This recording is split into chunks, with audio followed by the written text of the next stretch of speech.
Tonight, we'll be hearing from a candidate in Legislative District 19, which includes Green Valley, part of Sarita, along with Sierra Vista, Safford, and parts of 5 counties. Our candidate this evening is Sanda Clark, a Democrat running for a House seat.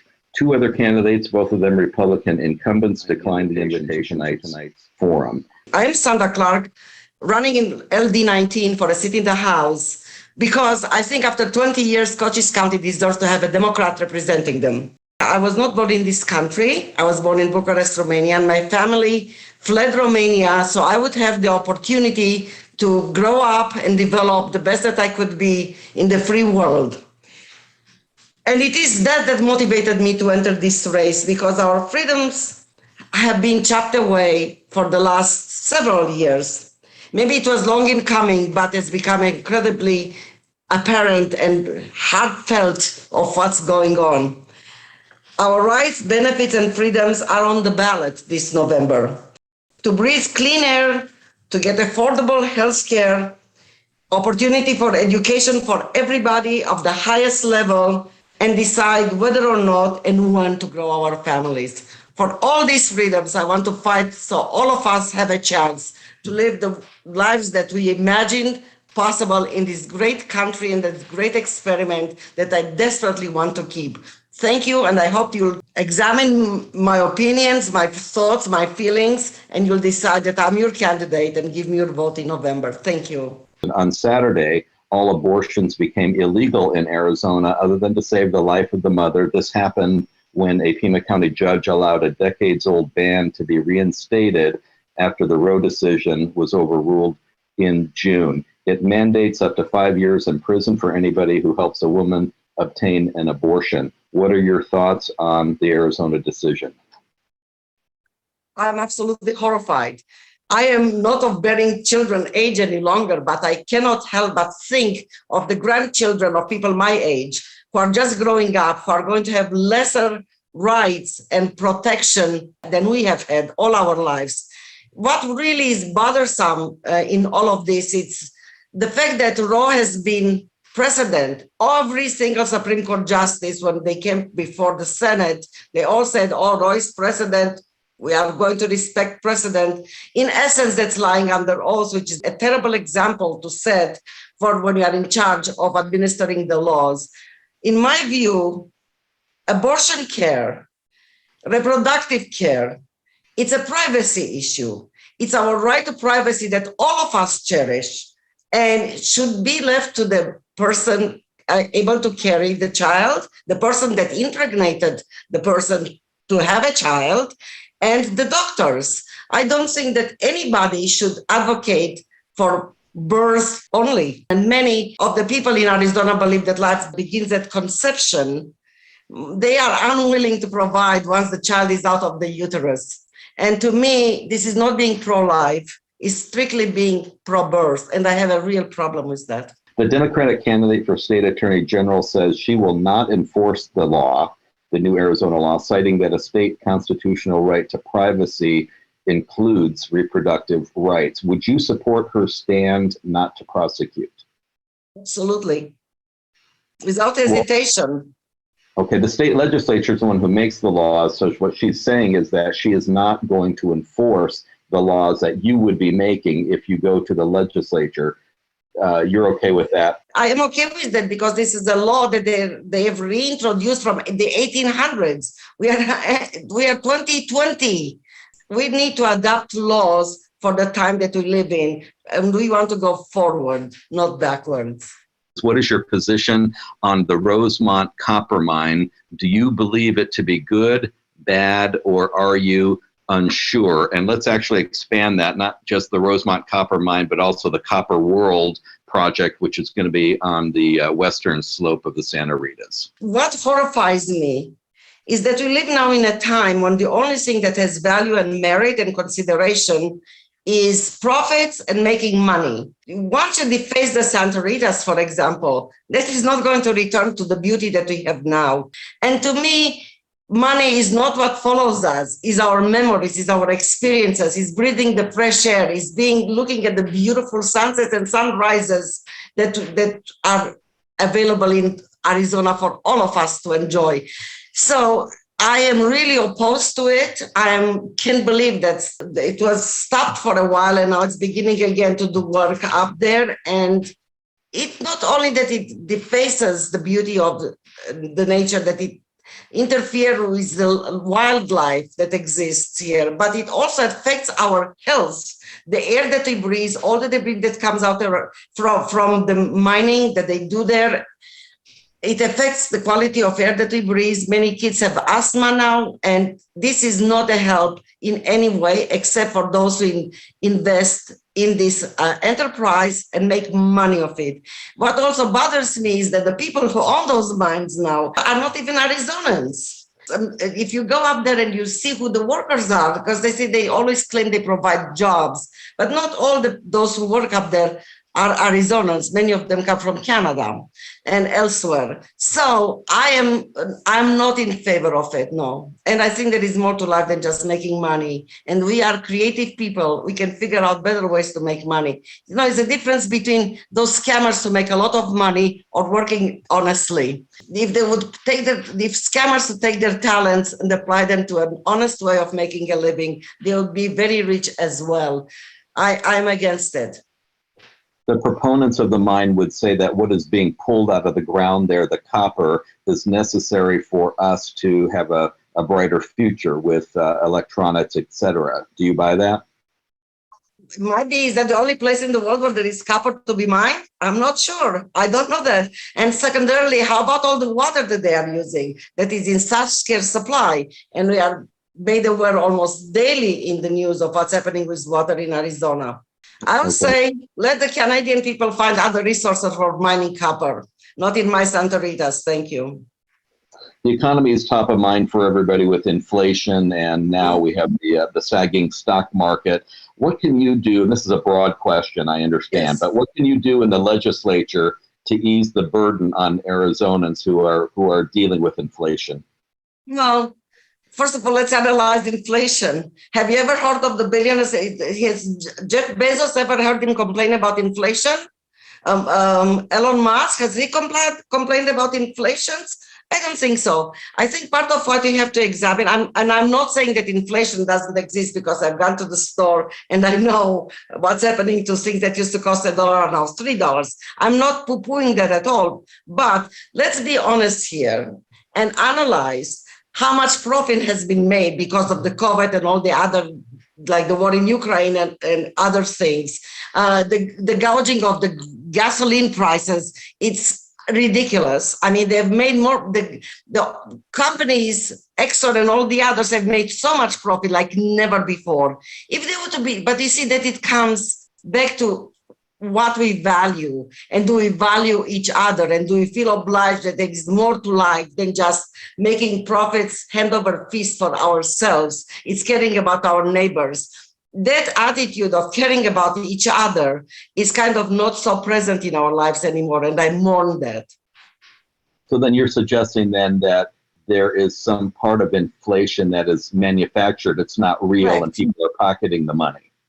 Correct. Okay. I think part of inflation is due to greed. Yes. Okay. What is the most significant economic policy Governor Doug Ducey has created in his 8 years as governor? Wow, that is really a tough one. That's a tough question. Can you repeat it again? What is the most consequential that he has made policy? Yes, a significant economic policy. Well, I will tell you, it's his attitude towards public education and teachers' pay. To me, to have a good area where companies want to move into, you have to have an excellent public education and schooling. Arizona is 48, I believe, and when it comes to quality education, and I believe teachers' pay is 49. So he was, through the entire career, he's aiming towards the bottom. So I would say that this is probably one of the worst policies that he has ever introduced, was the universal vouchers. And the insisting on keeping the sort of moratorium about how high we can spend per student. That's another thing that really worries me, and that is the incredible desire to privatize everything, privatize the prisons, privatize the school system, privatize Social Security, privatize Medicare, everything to be privatized. Why do you think that is? Only one word I will answer that: profit. Profit above everybody else worth being. So that I think is probably the worst policy that he has ever made, is depleting and trying to defund public education. Long-lasting impact. We mentioned earlier that LD19 includes parts of 5 counties. It's a big district. How do you plan to stay current with the constituent needs and just up on what's important to them? How are you going to be in contact with them? Okay, so let me tell you, first of all, I've been in every single one of these counties, not once, but many times. I was just in Douglas this past Sunday. I was in Bisbee, even though Bisbee is not a part of our district, but that's what was a presentation on water in Arizona and the AMA. So I went to Bisbee, probably this is my third or fourth time. I'm going to be in Wilcox over the weekend for the parade. I'm going to be in Safford again. Probably this is the fourth time of me going to Safford. So how am I going to keep in touch with them? Differently than the current representatives they have. I intend to answer every single email that would be addressed to me. I intend to hold town halls. I don't believe that currently either one of my competitors has held a town hall during their within recent memory. In fact, everybody was amazed that they showed up for the meet and greet presented by the Chamber of Commerce last 2 weeks ago in Sierra Vista, because they said they never come to anything. So I intend to do town halls. I intend to answer every phone call. I intend to visit, and I intend to be in touch with those who are making key decisions about what's missing in our district. Because local people, like the town hall, like the mayors, like people who are like Miss Clay, who is in charge of the public education in Cochise County. I met with the president of Cochise College. They are local. They know what's really needed. And I intend to keep in touch with them and get their advice and advocate and negotiate on their behalf to get things done for them, not for the big guys, not the cooperatives, not the big farmers, not those who promote and buy politicians. I intend to be a politician for the people, because my tagline says, a candidate of the people, for the people, by the people. I truly believe in that. If you are elected, but the Democrats are still in the minority in the state legislature, how are you going to reach out across the aisle to get something done? Well, I know one Republican politician that I can't wait to meet, for example. That's Regina Cobb. She has been trying to institute an INA, which is not as perhaps stringent as an AMA for her area. And guess who opposed it? You guessed it. That bill never got a chance to pass or to be read. So I will look for people who truly are in Phoenix because they want to work for their people, not their donors. And I seek them out, and I think together we can come to resolutions that will benefit our residents, people in our constituents, I should say, not residents, but constituents. Yes, that's how I'm proposing to do. Because, then I really don't believe there is a difference between Democrat and Republican, independent, libertarian when it comes to what we need, what we wish for us and our families out of life. We all want our kids to have a great education. We want to feel safe on our homes and our streets. We want to drive on decent roads. We want to have good health care that doesn't bankrupt us. We want to have good food that we can afford to eat. We want to make a decent wage. What's the Republican or Democrat in all those wishes? Nothing. The only difference is that some politicians work for those who put them in office, and some politicians are in office because they want to really serve. They really take their public servant definition literally and want to deliver on that. And that's the kind of politician I hate the word politician, because number one, I'm not a politician. I've never run for office in my life before. So I'm truly a newcomer to that. But I would like to be that kind of representative for the people, for those who put me in office, for those who gathered the signatures, for those who contributed the $5. You mentioned the acronym AMA a couple of times. Why don't you explain? AMA. Yeah, AMA. AMA. Yes. Why don't you explain briefly what that is? Okay, Yes. so I can tell you what my definition is. I can go. I have some written down from professionals, people who are hydrologists and who have studied this for a living. But since this is a small time, I'm going to tell you what I see in an AMA, why I think it's important.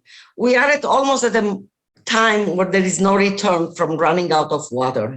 So an AMA, it's not a solution. It's just the beginning to bring together different representatives from the public, from the science world, from the business world, come together and figure out how we can monitor the consumption of this very precious resource, our water, which is life. And so it's equitable for all of us, not just some of us. And so an AMA, it's an active measurement area, would simply monitor those who consume a lot of the water and make them accountable. So we know how much they take out and how much they put back in. And they are going to, first of all, stabilize, no new irrigation, no new consumption once the AMA is voted in. And then try and figure out what is the most equitable way that all of us can participate, including conservation, including all whatever it's necessary in order for us not to run out of water. Water is not it's a finite commodity. Like life is not infinite, neither is water. So we need to treasure it, we need to take care of it, and we need to be decent about not just profiting from it, but also sharing in it. Okay, AMA. So that's what the name is. Right, active management area. Is there a specific infrastructure project in the district that you would like to make sure gets state funding in the coming year? A specific infrastructure project? I will tell you, in Cochise County, low-income housing is a wait of 3 years. So I would like to work with whoever becomes the new mayor of Cochise County, with stakeholders in that area, and work on making sure that all the necessary resources to improve the situation and to ease the scarcity of low-income housing. A person shouldn't have to wait 3 years to be able to afford to live, to have a roof over their heads. That's one project that I would like to make sure that it's really nurtured. And the other thing that really preoccupies me very much is that, the rural area for long have been denied decent access to healthcare. I mean, in Douglas now they have telemedicine. However, if you've got a tumor growing someplace, telemedicine is not helpful. You need to have somebody who touches you to feel if it is a real tumor to worry about or it's just a lump or what. So I would like to see a great deal of attention being paid to improving the healthcare in my rural counties. So they don't have to. I have a friend who lives in Safford, who I'm a friend, I met him through my run there, and he has just been diagnosed with melanoma, and he has to come to Tucson all the time for treatments. When you are sick, traveling 2.5 hours to get treated and then go back another 2.5 hours is not a pleasure, and it's not cheap, and it's not comfortable. So these are two areas that I would really like to make sure that change is felt right away, that we are working to make sure that people can feel a difference. Well, you mentioned affordable housing and you'd like to work with leaders on that. Do you have a specific plan to tackle that issue? Specific plan? I don't have a specific plan. I have to see who are the builders that are willing to make less profits and to build for the poor, because most of the time there are lots of, and this is Gail's actual area of expertise because she's a real estate person, so I'm sure she knows lots of developers, but I'm interested to work with people who are interested to perhaps retrofit existing buildings into low housing apartments and so on and so forth. So depending who the new mayor is, I'm sure together we can come up with a smart plan. They've got a couple of very good, smart people running. Okay, survey respondents in a poll conducted by Clean Elections regularly cited prescription drug prices as a major political concern for their household. Can the state do anything to help alleviate the costs? Yes, elect Democrats, because in the most recent bill that they just passed, it was passed in Washington, D.C. with only Democrats. Not a single Republican voted to make sure that insulin is now maxed at $35. There wasn't a single Republican who voted for it. And I do have to say that I really, really, really have a hard time calling some of those people Republicans, because there were so many Republicans that I really loved and admired. And one of them is Liz Cheney and Adam Kinzinger. These are true patriots. You know, I don't understand why today, if you're an opposition party, you have to be belligerent and you have to advocate for fights and taking over, you know, through real fighting. I mean, they advocate, you know, getting on the streets. They advocate civil war. I cannot understand how anybody can be in Washington, D.C., especially somebody like Chuck Grassley. He's an old man. He should know what it's like to need medicine, because when you get of a certain age, you need medical care. So how can they vote against the ability of the government to negotiate for insulin price to go down, or any of the other medicines to go down? I mean, it is ridiculous that I go to Nogales to get my teeth cleaned because it's so much cheaper than I can't afford it to go in Tucson or in Green Valley because it's just too expensive. Why should it be? I don't get it. So yeah, I think that's the problem, is that unfortunately the Republican today's Republicans, I don't want to call it, because Reagan's Republican, Goldwater Republicans were different. But today's opposition party, I call them the opposition party, they don't really want to work for the people. They are working for the big pharma and the lobbyists and those who put huge sums of money into their coffers. And that is unfortunate. Looking back at the last 2.5 years of COVID-19, are you satisfied with how Arizona managed the pandemic? I don't know that it's an Arizona issue. It's a federal issue, right? I mean, we got the vaccines and they're available, and there are now meds that can help you if you get COVID.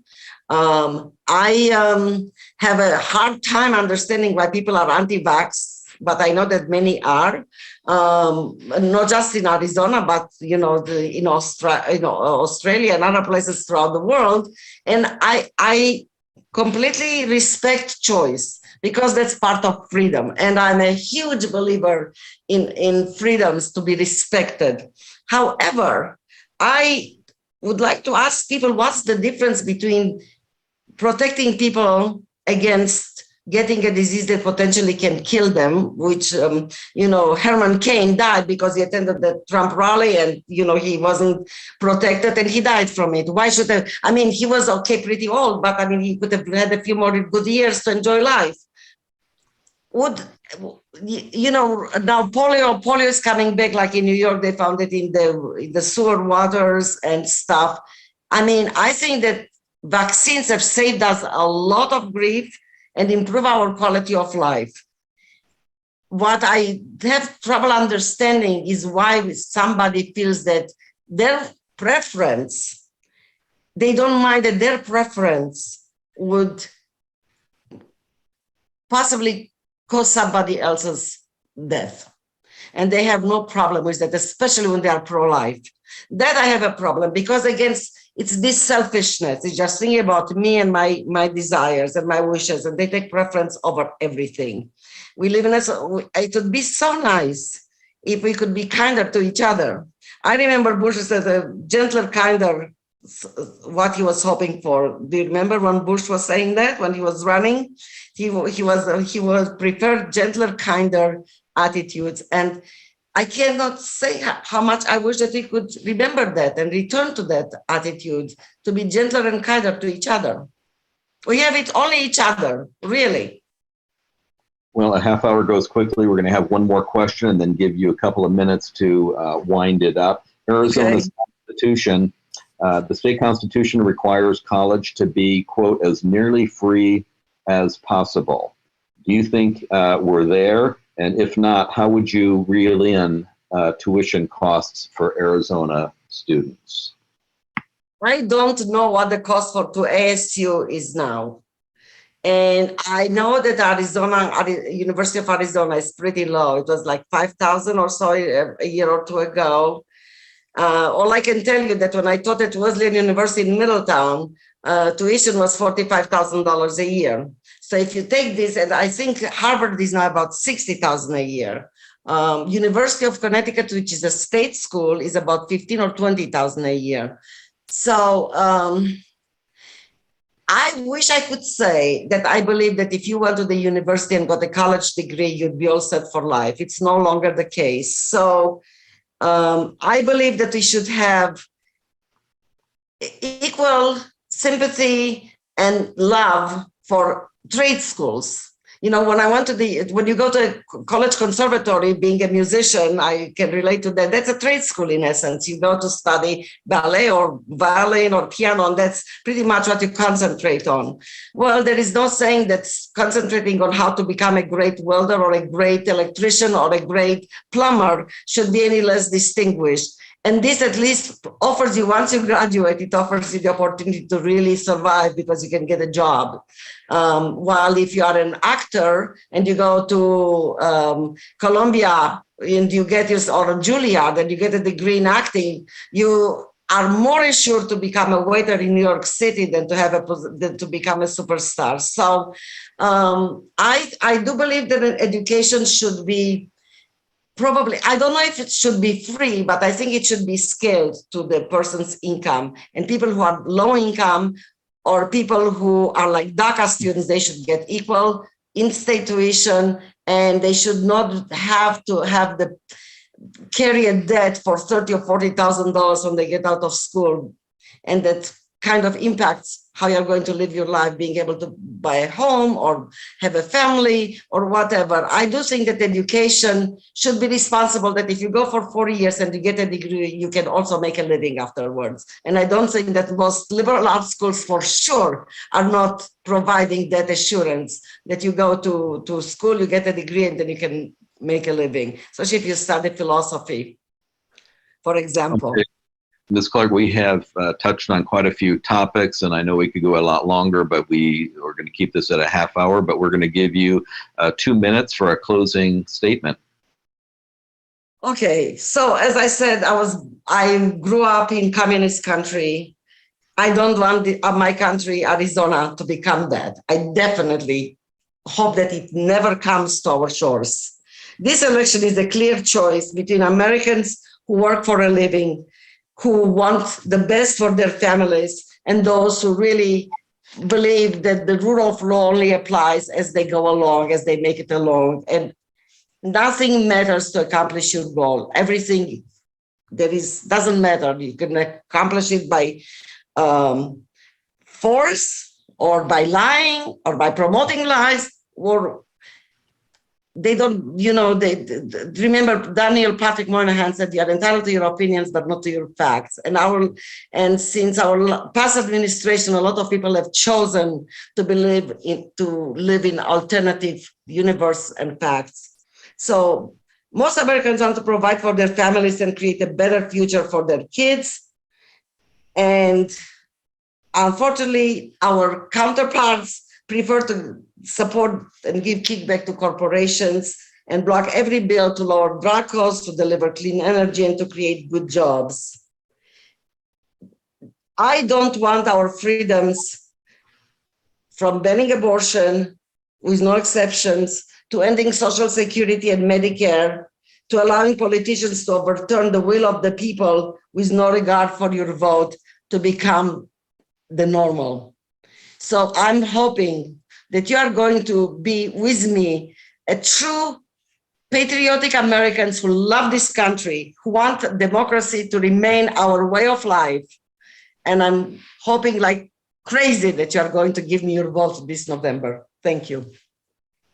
Okay, this concludes our debate. Sanda Clark, we thank you for participating. All registered voters can participate in the general election. We encourage you to visit azcleanelections.gov for official accurate voting information. You have a great rest of your evening. Thanks for joining us. Thank you.